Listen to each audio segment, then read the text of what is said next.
നമ്മൾ കണ്ടു കഴിഞ്ഞു, ആദം മാത്രം മനുഷ്യനായി ഭൂമിയിലുള്ളപ്പോഴായിരുന്നു ദൈവം ആദമിനോട് നന്മ തിന്മകളെക്കുറിച്ചുള്ള വൃക്ഷത്തിൻ്റെ ഫലം തിന്നരുതെന്ന് കൽപ്പിച്ചത്. എന്തുകൊണ്ടായിരിക്കാം ദൈവം ആ കൽപ്പന ആദമിന് കൊടുത്തത്? ഒരു പക്ഷേ ദൈവത്തിൻ്റെ ദൂതനായിരുന്ന സാത്താനായി മാറിയില്ലായിരുന്നുവെങ്കിൽ സൃഷ്ടിതാവായ ദൈവം ഈ കൽപ്പന കൊടുക്കുമായിരുന്നില്ല. ദൈവം മനുഷ്യനെ സൃഷ്ടിച്ചതിന് ശേഷമാണ് ദൈവത്തിൻ്റെ ദൂതൻ സാത്താനായി മാറിയതും ദൈവത്തിനുള്ള ആരാധന തനിക്ക് എന്ന് ആഗ്രഹിച്ചതും.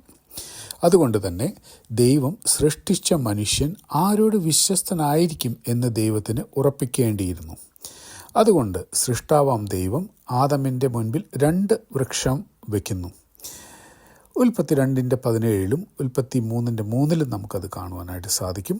അങ്ങനെ അതിൽ നിന്നും നന്മ തിന്മകളെ കുറിച്ചുള്ള അറിവിൻ്റെ വൃക്ഷം തിന്നരുതെന്ന് കൽപ്പിക്കുന്നു. തിന്നുന്ന നാളിൽ മരിക്കും എന്ന് പറയുന്നു.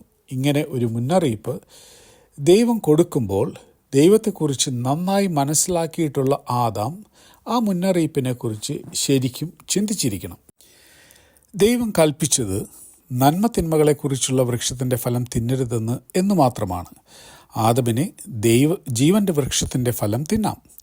എന്തൊരു